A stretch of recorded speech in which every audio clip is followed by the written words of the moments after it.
Hello everyone, welcome back to another episode of Happy Cold.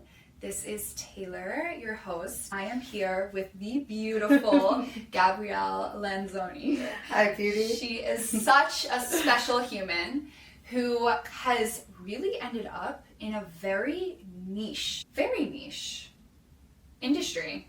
To take that risk and really dive into something so specific shows how passionate you are about it. You are a regenerative soil educator. What does that mean? Regenerative soil, regenerative health, they are one and the same thing. Oh, we have so much information coming in at all times of what is healthy, what is not healthy. People always say you are what you eat, but I really believe that you are what your food eats. Oh, there's this whole microbiome of the soil. And when it's healthy and when it's working with all of the ecosystems correctly, it's alive, it's sequestering carbon, it's feeding these microorganisms in the soil. Those microorganisms in the soil are responsible for transferring nutrients into the food we eat. Then that food, any of the crops, animals eat, and if you eat animals, then you eat the animal, and it impacts the amount of nutrients that are going into the human body. Same with just the crops. If you don't eat animals, then you're eating those crops, and they're either nutrient-rich, nutrient-poor, or somewhere in the middle. If the microbiome of that soil isn't working correctly, then you aren't getting the nutrients that you're meant to be getting. And there's this increase in toxins. So it's just this double whammy of a catastrophic soil system. When we're not getting the nutrients that we need, and then our bodies are releasing those toxins, because everything is that same cycle. It's the same with the animals or with the plants. Exactly. So when they're eating that, they're releasing the toxins, then not only are we eating their toxins, we're also releasing our own toxins. Like as you're up the food chain, it's more toxic. Our generation has less touch with. We're so used to buying $60 worth of supplements a month. And we're all on magnesium and zinc and iron and all this, and we've lost sight that's just naturally supposed to come from our food. The reason that's not in our food anymore, or that it's 60 to 70% less nutritious than it was 50 years ago, directly correlates with the change of our agricultural system. That lack of nutrients, the rise of toxins, is also correlating with this rise of chronic disease starting in the 90s. It feels like everyone has some sort of health ailment. Whether it's ADHD, you're looking at it, or autism, or asthma, not even having the ability to breathe outside in our environment. We just are used to hearing that everyone has this stuff. We've lost sight. We're not able to operate as functional, healthy human beings. There's been a lot more recent conversation acknowledging it, especially around inflammation and how certain foods can cause inflammation. We're getting to the root cause of what's causing the inflammation within our body, but you're actually taking it a step further than that. It starts from what's outside of our body. Where does it truly originate from? The soil. Yeah, exactly. If we don't have healthy soil, we can't be healthy humans or a healthy ecosystem. How did you discover this? That's a great question. I just had this out-of-body experience where I pulled out of the Matrix for a second. Yeah. And the Matrix is everywhere in New York City, even though I love this place so much. Everyone's an MVP. Yeah, exactly. I pulled myself out of it for a second. I was like, do I go to a different country? Everything fell into place for me moving to Italy. Right before I moved, I was just experiencing chronic inflammation. So fascinated with it on a psychological standpoint. Let me try to eat this bread and see what happens. Instant brain fog, could feel my personality changing. Depressed, almost anxious. I was really incredibly inflamed. I could feel that from so many different foods. My ADHD would increase, my brain fog would increase, my memory would get worse, my personality would change. We are so connected to what we're eating. It either fuels you or it just starts to break down your system. Even with eating well, you still were having symptoms. Oh yeah, my microbiome was totally destroyed. It was self-diagnosed leaky gut. There are so many reasons why I came to that conclusion, but I moved to Italy and I got really deep into why am I on this earth. We are born into these systems that tell us like what we should do and how we should. And all it took was me getting quiet with myself and sitting in the most tremendous nature I've ever seen my entire life. Felt like it was a little version of heaven. I would go there every single morning. I would meditate. I would like fasting because that helps me with brain clarity. And I would just be like, why am I here? Why am I here? And just start following the breadcrumbs. What am I interested in? What am I not? Also just releasing all control over, I need to find it by the time that I'm done with Italy. These unrealistic deadlines. Totally. It's so funny because this is like the most perfect segue from my last podcast recording. It is quieting the mind, getting in touch with who you are. Totally. What you care about, how you feel. So it's so easy to just go about our days living our everyday life one foot in front of the next. We don't have time to actually reflect and to really find ourselves. That's when so much change is able to happen. Absolutely. If we're able to truly sit with ourselves, understand, decompress, learn, and then grow. Listen to our intuition for the first time ever, right? Which we're never taught how to do. We're taught the opposite. Yeah. And society actually pushes that too. Yeah. If we're really getting deep, a lot of the feminine is suppressed. Okay, we're functioning in this masculine society role where the intuition is really connected with the feminine. We all have the combination of feminine and masculine within ourselves. But knowing how society functions, it's a lot of the When I was younger, intuition is almost like the fantasy. Yeah. Like, I'm gonna listen to my intuition here. Yeah. But not having any understanding of what that even meant. And how to I listen think to it. It's actually a lot easier than we ever think. Yeah. It's just being in tune with who we are. Being your authentic self. Instead of trying to be like others or do what society says, it's taking a step back and being like, wait a second. Yeah. Let me ask the real questions. Totally. Who? Why? Yeah. What is going on? Yep. Yeah.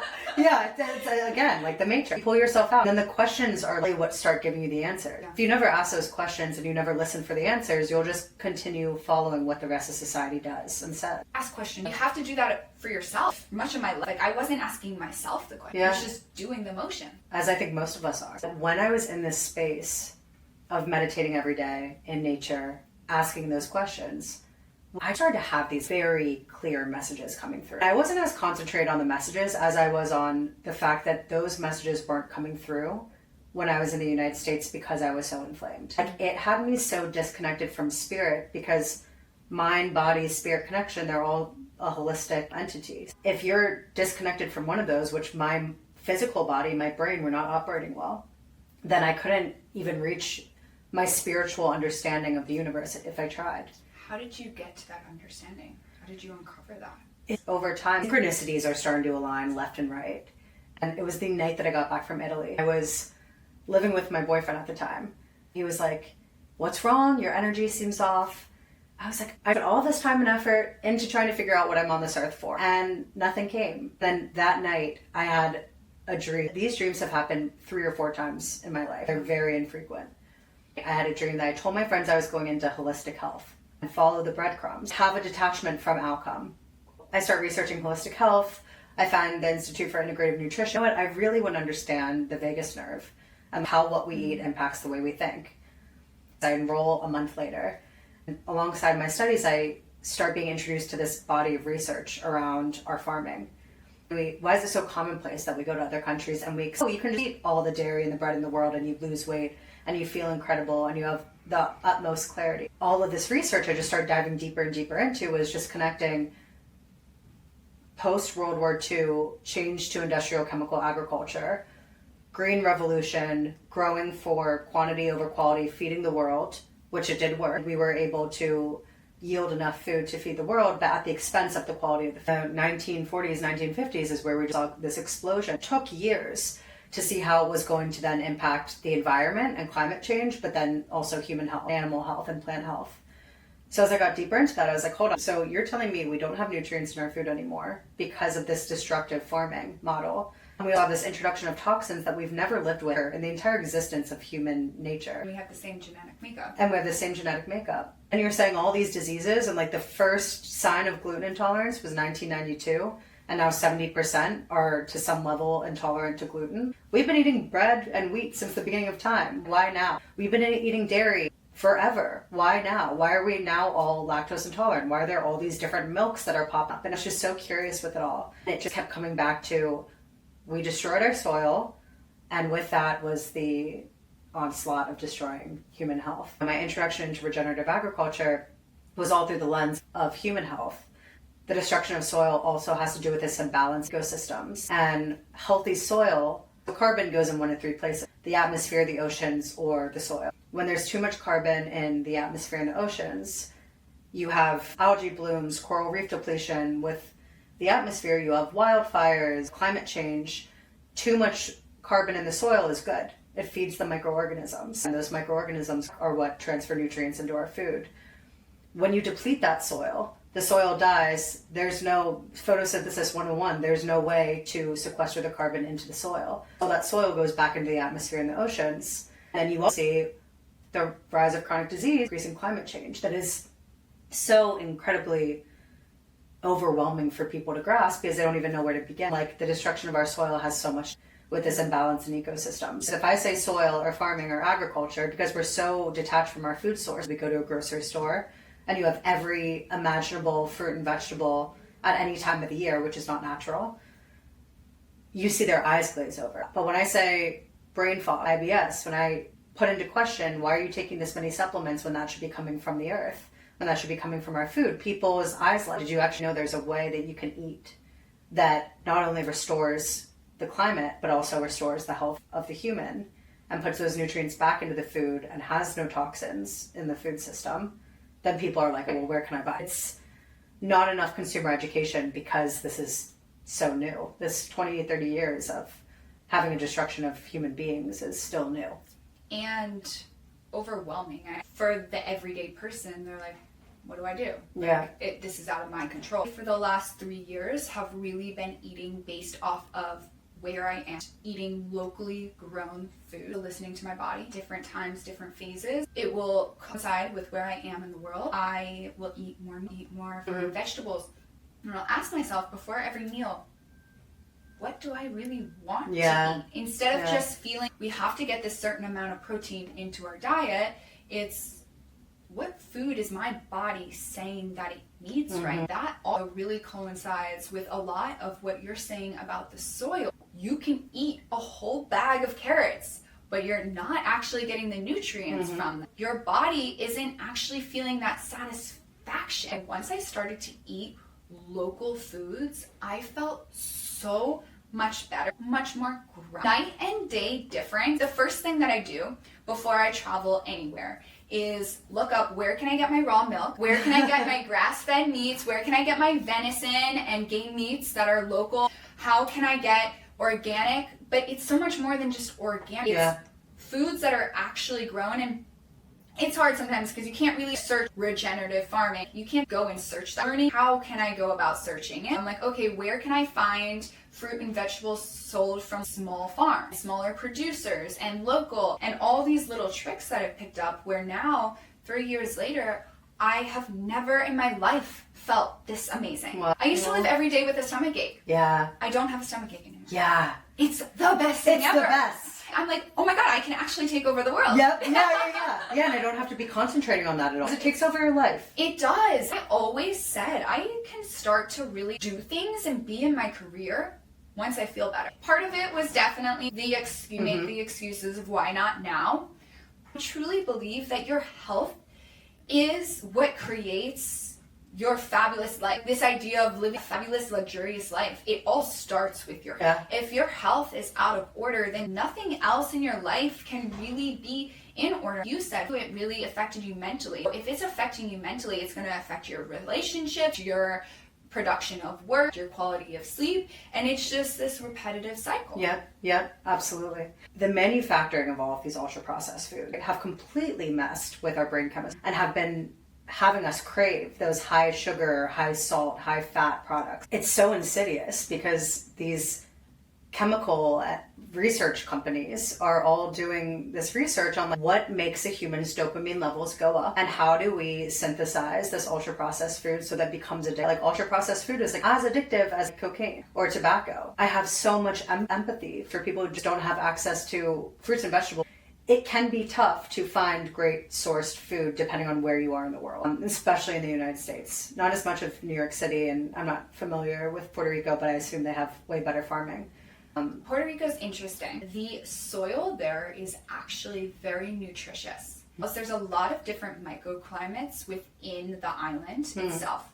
So it actually allows for many foods that typically only grow in their native lands. For example, wild gooseberries that typically only grow in India. Oh, wow. Grow in Puerto Rico. At one point of the year, there are 9 different mangoes that grow. Wow. It's actually amazing all the different foods that grow. Yeah. But the problem is there's no one to harvest. So there's all this food that grows on the island, but those that have farms, they don't have anyone to do the labor. So there's all these fruits on the trees, but we have no one to pick it off. What? There are more fruits that grow in Puerto Rico than I ever knew existed. For the first 2 years of living there, I would try a new fruit every week. It was amazing. But it's hard to get those fruits because there's no one to harvest. You go to the farmer's market and you would expect there to be thousands of different fruit stalls. And sometimes there's none. Wow. I'm like, how do we have so many fruits that grow here and there are no? Recently there was finally a woman who was selling fruits and I was like, oh my gosh, I have to talk to you. She explained to me, but I have no one to harvest. It's like, I have nothing to bring. There's so many on our land. I wish I could share them with everyone. She's actually doing this program where she's going around to schools and underprivileged kids and bringing fruits to them, allowing them to try, because so many of the kids aren't even trying these fruits and don't know they're out there. There is the most amount of Burger Kings in the United States in a small radius in Puerto Rico. Wow. We have this amazing soil, amazing climate, ability to grow all these foods, yet we have the most amount of Burger Kings per area. It's astonishing. We have obesity problems and it's all these things because people don't have access, and then because it's hard to get those to harvest, when it is harvested, you're paying top dollar. A lot of people that are living there can't afford it. As agriculture has developed over the years, it's amazing that we're able to feed so many people. When people started to do agriculture in this way, where they like, let's deplete all the nutrients. Definitely not. Let's make everyone sick. There's a positive and there's a negative. Like most things that are imbalanced. I'm a part of the Nutrient Density Alliance. I've been a part of this organization for about a year. They have brand caterers, soil scientists, farmers, ranchers that are all trying to understand how do we grow the regenerative movement through consumer education. You need data. A lot of the time when you go to the grocery store, which is where a majority of Americans grocery shop, you're so overwhelmed by the amount of labels that you like. There's some labels that are just absolute bullshit too, like all natural. What does that mean? Natural flavors. Good. Well, no. Natural. You're like, oh, the word natural's in there. Talk about a chemical concoction that everyone's drinking. You know, these seltzer waters. We're trying to figure out how do we break this research down that is coming out right now into layman's terms so that we can drive this movement as quickly as possible. Saving our soil, like saving human health. It is so much bigger than us. I want to help heal the earth and I want to help heal humans. We just went through a research study. The omega-3, omega-6 profiles in beef. Omega-3 turns off our inflammation. Omega-6 turns it on. And omega-6, you're supposed to have some level of omega-6 in your body because it activates your immune system. Okay, slight inflammation and activates and it keeps you healthy when that ratio is out of balance. Too many omega-6 versus too low omega-3 is way more inflammation. And that's what we're seeing with a majority of like all the seed oils, but also really connected to the meat that we're eating. Cows, sheep, pigs, chickens, they're being fed a grain diet, say of GMO corn and soy. Because of how that GMO corn and soy is grown, their omega-6 profiles are so high, their omega-3 profiles are so low, and the human eats that and then it's transferred into the human. One of the farms that we're going to next week, White Oak Pastures, Will Harris used to be a conventional farmer, 6th generation farmer. He now completely changed his ways in the 90s and was one of the first well-known regen farmers in the United States in the 1990s. We're going to learn from him. He is someone where the soil has been tested. It's shown that the omega-3 profile is higher than the omega-6, which we haven't seen in years. That is just because of the regenerative farming. Those cows are out on pasture. They're eating the soil, they're eating the grass, and it's a regenerative system. As the nutrients of that grass and what they're eating is so much higher that they're living like cows are meant to live, and they're not in these confined animal feeding operations, and they're eating grass. Cows weren't meant to eat corn and soy. Let alone the amounts of corn and soy that are in the food too. Right. Like, and the antibiotics. Not only were they not supposed to eat it, but the amount, literally in a small amount of soybean oil, are thousands of edamame equivalent. Our bodies aren't meant to. We can't break it down. How do you classify regenerative farming? The definition is yet to be agreed upon. California came out with a definition that I don't completely agree with, because I think in order to be regenerative, you have to be organic. Like the Regenerative Organic Alliance and what most people, which we can go into labels later on, but like you will see the ROC certified, Regenerative Organic certified on most brands over the other regenerative labels. But I truly believe in the Regenerative Organic Alliance because they say in order to regenerate the soil, it has to be organic. You can't have these toxins. And by toxins, like the type of chemicals that they're spraying, the different pesticides. Exactly, fertilizers, yeah. Regenerative is just a way of indigenous farm. You're working with the ecosystem and you're mimicking the way that nature used to work. Right now, nature doesn't necessarily work in the same. We used to have millions of buffalo in North America. Of course, they were killed off for the reasons of depleting the indigenous tribes, but buffalo used to roam the United States prairies and they had natural predators of wolves.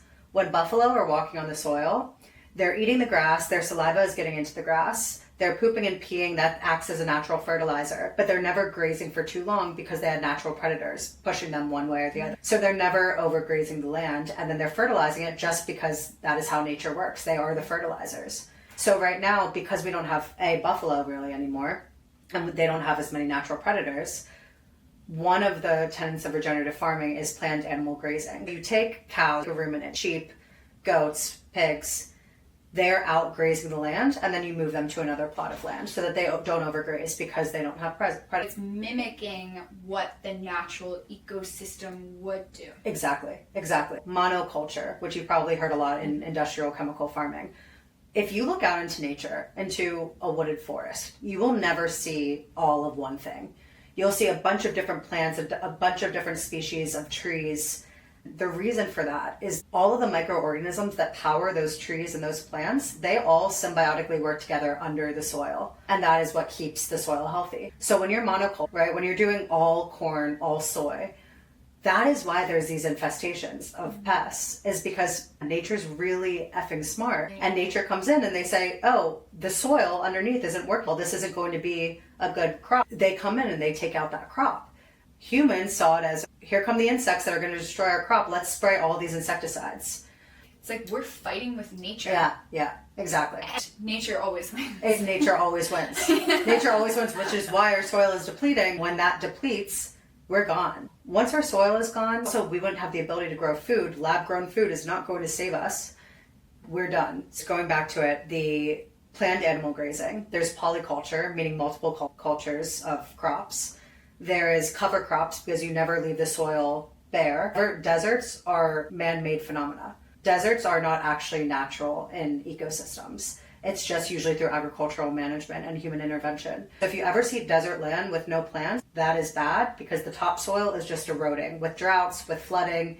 If you have cover crops, those plants that actually keep the soil from being bare, and photosynthesis 101, it takes in and it puts all the carbon in and it helps the ecosystems. Those four, no toxins, so no pesticides, no fertilizers, and crop rotation. It's like constantly rotating the crops. Those are the pillars of regenerative farming, and to do what nature already does. There weren't for human intervention, but we kind of speed up the process with mimicking it. I really care about my food and where it comes from.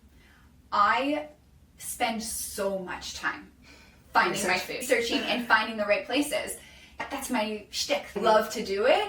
So that's what I do, but everyone has different priorities. For others, that's not their priority. It falls on the back burner and they just don't have time because it's not there and easy to find. Do you have any ideas of how to start to be able to put regenerative farming awareness out where it's like more accessible? There will be certain brands or in a grocery store, but again, like, you have to look at all the labels. So how do you even know if that label is true and accurate? In terms of grocery stores, Regenerative Organic line have ROC certification. So you'll see like Regenerative Organic certification. So like Lundberg, right, is one of them. Alexandre Family Farms for milk and for egg. Painterland Sisters for yogurt. And the ROC certification is one easy way to understand. That is a very hard label to get because there is so much having to do with soil regeneration, getting all the toxins out of the soil system before you can even be the first level of ROC certified.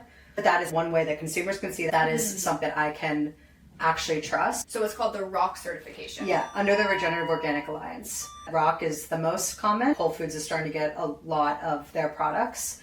Some farms cannot afford the ROC certification. Well, I worked in Union Square for these regen farmers who don't even call themselves regenerative. They were, like most of these people's stories, conventional farmers, and saw what they were doing to the land. And then they're like, we need to change something. I think since the 70s they've been at Union Square. Wow. Yeah, they're absolute legends. I went to every single stand at Union Square. A lot of these farms don't yet have regenerative organic, but you go up and you ask them, what are your soil health practices? You can tell immediately from the language that they use. So that's one question to ask when you're talking to the farmers is, what are your soil health practices? I think my number one is, do you spray? Some don't have organic, right? Labels are so expensive. USDA organic is an incredibly expensive label to get. If you're a small farm. If you're a small farm, which are the ones that we really should be supporting if we can. Exactly. The ones that really care. That really care. Like, it's like, that's where I want to That's where I want my money. Again, you can't always tell from the labels that they have because they can't afford them. I also understand why people spray, because they have become victims of the system that they were built into. Told from these massive chemical and seed companies, you need to do this because this is how you're going to increase yield. Like, their measure of success is through yield. How much can we produce? They're not testing the nutritional quality of their food yet. Some are starting to. What are your soil health practices? Are you regenerating your soil? That is what I was asking a year and a half ago when I went to every single farm. And there were some that pointed me to the Gorzinskis. They were like, those guys are legends and they know so much about this. And they are total stewards of the land. We all are, but they are so connected to their farming practices. When you get John and Tim going, they will just talk for hours and hours. And you're like, wow, they really care about that. But it was beautiful because when I was working there, I had more people that I could count who have been their customers for 10, 20, 30 years that have literally said they healed my disease. As soon as I started eating this food, my disease was healed. I would see them every single week. Every Saturday they would come back, and they're only on Saturdays. It's like these people plan their entire weeks around, what can I eat that will make me feel good? I have this argument when people say, I don't have enough time or I don't have enough money. Regen First isn't much of a price premium, if at all, compared to organic. The time and energy when you're sick and the money that goes into sick care is so exponential. It's actually absurd. Yeah. If you treat this as your medicine, right? If you put your dollars and your time into, let me just do some research. Everyone has a day at some point in the year that they can just be like, I'm going to dedicate my time to finding the food that's going to keep me healthy and operating at optimal levels so that I never have to think about going to the doctor. And then once you're able to incorporate it, it's just routine. It's so easy. When it's a new place, I start all over. But the places that I've been, it's so easy. I know exactly where I'm getting my food. I know exactly what place I get what food from. Like, I'll go to my goat milk person because of how they take care of their goat. I get my eggs from someone else because of how they take care of their egg. I get my duck eggs from somebody else. You then have all your different places. Like, the reason why I really dove into it, I was like, I am the only one that's going to care what's going into my body. I have to be responsible for it. I have to take the initiative to understand where to get my food. Spending those few extra minutes up front saves you so much time, because once you feel good, you have more energy, you're sleeping well, you're able to operate at 10 times higher speed, 1,000. That's the new addiction. And you're able to be so much more productive. You're able to let your personality shine through all of the things, and you just feel good. Take the time to find food that's actually good for you. Not just our groceries, but the restaurant. The way that dining has evolved is so interesting to me, because dining really used to be this very special experience where you would go out, someone would cook from you. It was like they were inviting you into their home. You would have great conversation. The food would be a big part of the conversation. It was made with so much love. Nowadays, when people go out to restaurants, it's in, it's out. How many tables can we serve? How much food can we have? We're not understanding where the ingredients are coming from. Restaurants don't have large margins, so they're cutting costs everywhere that they so they're using not really poor ingredients. You might think, oh, I'm ordering a salad and it's healthy, but they're using canola oil, right? It's this big facade, but you're not getting good service. You're getting poor quality food, and you're paying an arm and a leg for it. Food prices everywhere have just gone up. Like, I really don't eat at restaurants and at all anymore, because I'm like, I am just getting ripped off all across the board. The hard part is it's a great way to socialize. It's a way to get out of the house. I'm inflamed from eating out 2 nights ago. You think that you're eating healthy when you're eating out, and I can still feel it, like my microbiome instantly. Yeah. And I'm not nearly as inflamed as I was before I left for Italy. I've healed myself a lot through the soil supplement. The only thing that I take is a soil supplement and eat regenerative foods. Soil supplement. Talk to me about this soil supplement. Yeah. A guy, Zach Bush, was a triple board certified oncologist. He was looking at ways to treat cancer. And he's like, what's the reason for this increase in all of these different cancers? He starts feeding people all these diets that are supposed to be anti-inflammatory. These people get more sick. What's going on with these people? Why are they more sick than when I started with them? And I'm feeding them kale, spinach, leafy greens, all these different seeds, all stuff that should be detoxifying, but they're more toxic. He goes into our soil. And he was my introduction to the world of regenerative agriculture. He created something called Intelligence of Nature, and I'm actually an ambassador for them now. I started taking their soil supplement, which is fossilized soil. Our soil systems have all the nutrients in them. They have all the microorganisms that are the microbiome of the soil, that which keeps the planet healthy, and the microbiome of the human, that which keeps the human healthy and is the start of all disease, are almost the exact same platform. So when you're taking microorganisms from 4 million year old soil, I think it is, some million-year-old soil, fossilized soil, you're taking 3 teaspoons of that a day, and your microbiome just starts completely regenerating itself. It builds a glyphosate barrier because your tight junctions are now actually sealed, whereas glyphosate destroys your tight junctions, and that's the beginning of leaky gut. But it also increases nutrient absorption. The same microorganisms in the soil that are delivering the nutrients into the crop, if you don't have those microorganisms in your body, you'll have no nutrient delivered into the rest of your body. So it increases nutrient absorption because it's literally just rebuilding the microbiome. I've taken that for 2.5 years and just eaten regenerative foods. No magnesium, no zinc, no iron. I've felt completely different. I need this supplement. Even pre being an ambassador, I have recommended it to upward of 60 people. It is healed most. It's crazy. This all applies to our pets too. If you look at the chronic disease, the cancer rates of dogs and cats, that's exponentially grown. When I first started my healing journey, I started by changing all of the foods. Like you, my gut microbiome wasn't healthy. And when I was young, I was always on antibiotics, steroids, so that significantly kills it, totally. let alone the food. There were so many different reasons as to why my gut microbiome was shot. I had to completely rebuild it. I started to eat really well, but it took a really long time to see results because my gut microbiome needed to be rebuilt. I started to drink raw milk. I swear by it. So it helped rebuild my gut microbiome. Everywhere I go in the world, I find it. It's the first thing that I do. I'm like, okay, how can I find my raw milk? Matt and I both drink. We notice such a difference when we haven't had it in our diets for a while. What do you notice? As far as going to the bathroom and everything moves, the way that I feel after I eat. There's such a big correlation between the food that we eat and then the thoughts that we have. Our digestive system is trying to digest our thoughts first, and then our body, I can feel that my digestive system is having to work a little bit harder. I'll notice that when I don't have raw milk, as my digestive system's a little bit the amount of serotonin and dopamine that start in your microbiome, 96% of our serotonin and dopamine live in our microbiome. This is the first line of defense. And if you wreak havoc on your gut, then that dopamine and serotonin can't be going to your brain.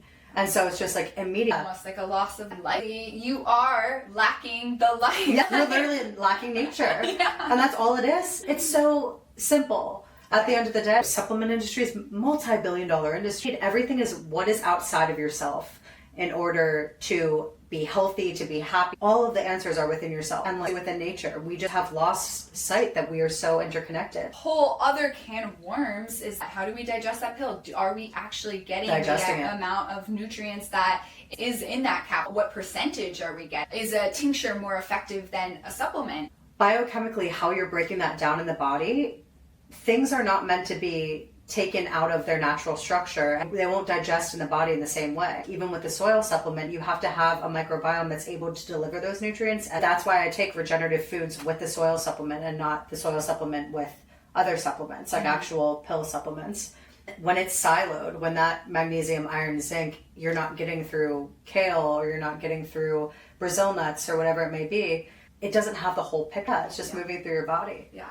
It's like the same way to think about it is for a protein that is a vegan protein. It doesn't have all of the amino acids. So you're getting some of the protein, but you're not actually getting all 15 grams of that pea protein. And even if you're getting 11 grams of that pea protein, it's not actually the equivalent of a complete protein that could be found in eggs. Synthesized. I was a pescatarian for 17 years. I just went back to eating meat 3 months ago. I was a pescatarian for 9. I knew I was lacking protein. Now that I'm seeing the way that the regenerative system works, we have gone our entire lives eating animal. Why I stopped when I was 11 was because I read a book about conventional agriculture, except for fish, because I studied the emotional intelligence of fish, and it's pretty low. Now that I'm seeing regenerative systems and the way that they work, and that animals are part of the ecosystem, and that they can have those high levels of omega-3 versus omega-6, I was like, I need this back. Meat is very grounded, right? But again, everything is the sourcing. It's not just eating the beef, eating the venison, and the kale. It's like, where are you getting it from? 100%. It could sound really crazy to some people, but I feel it.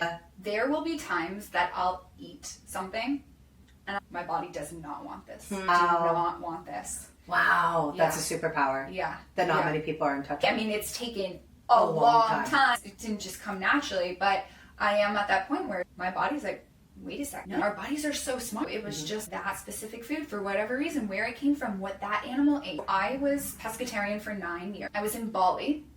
I had never thought about eating meat again. All of a sudden, one day, Matt was eating chicken. I looked at it and I literally go, I want a bite of that. He looks at me and he's like, what are you on? Because before he ordered it, I actually was reading the menu and I saw chicken. And I looked at it and I was just like, this sounds good.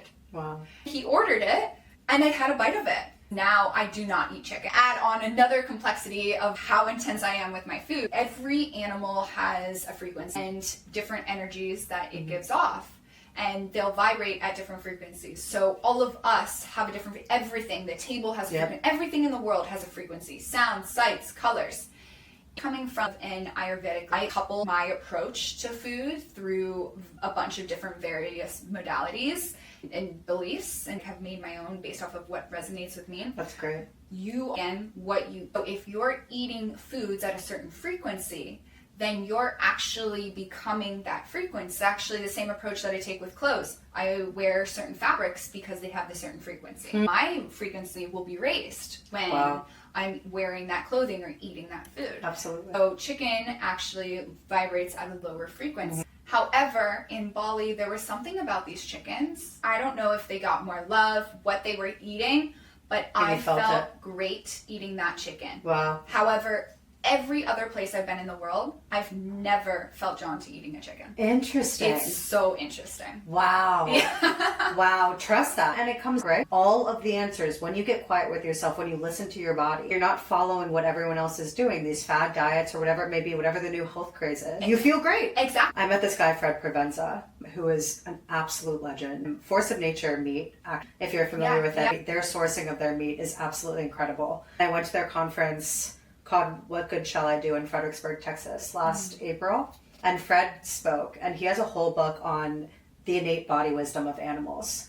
And with humans being ultra processed, he was looking into how these animals become ultra processed, and once you reacclimate them back to their environment, they will eat in ways like they won't go towards certain foods after they know that they've had enough of it, because they know exactly what nutrients that they need. Our bodies are so nutrient depleted. Directly correlates with the obesity epidemic, especially in the United States. Our bodies have such innate wisdom that is so similar to an animal, that's so similar to a ruminant, that tells you when we are craving nutrients and how much is enough, which is why naturally you're going to feel more full if you're eating nutrient-rich food. It's why you can eat 10 billion bags of potato chips, but you can have a head of broccoli and beef. And that's because your body is like, okay, that's enough. I've gotten everything that I need from this. Whereas everything else is nutrient deficient. The processing of this food is meant to make us addicted, that we forget how much we're craving. All of these illnesses coincide. It totally is a privilege to be able to take the time to be like, what do I want to eat tonight?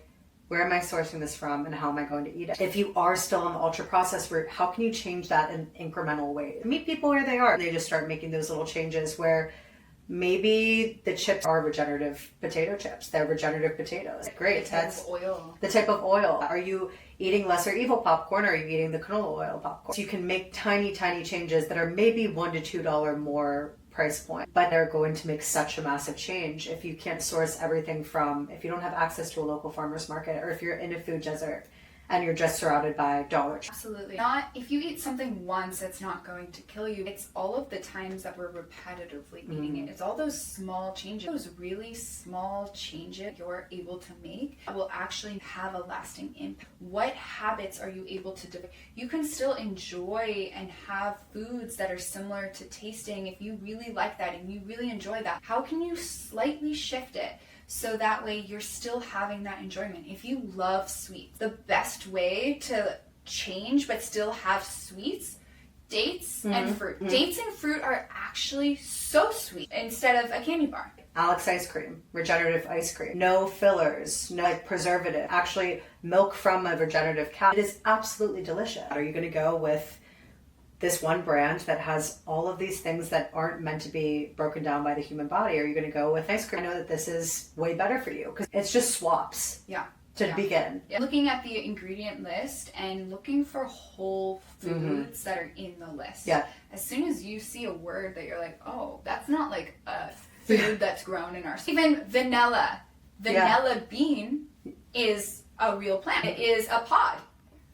Vanilla is extract that is synthesized. Grocery store literacy is so confusing, and it's intentionally confusing. Big Food has intentionally hired marketing and public relations firms to confuse the consumer. As soon as you can confuse the consumer, they're paralyzed in the grocery store and they'll go with what they like. Their body overrides their head because they're like, I don't freaking know. I'm being told a billion different things. There's just 20 labels. I want to start breaking that. Egg, free range, pasture raised, organic, regenerative. What do all of these things mean? How can you make an informed decision simply, where you're not just reading labels and becoming obsessive about it? It's a lot. It's a lot of energy. Said those small little changes that we can make, even if you can get to the farmer's market and without looking at any labels or talking to any farmers and literally being in and out as fast as you can, there's better chance that that food's more nutritious than if you go get it from Whole Foods. Yep, exactly. I taste the difference too. My boyfriend is an amazing cook.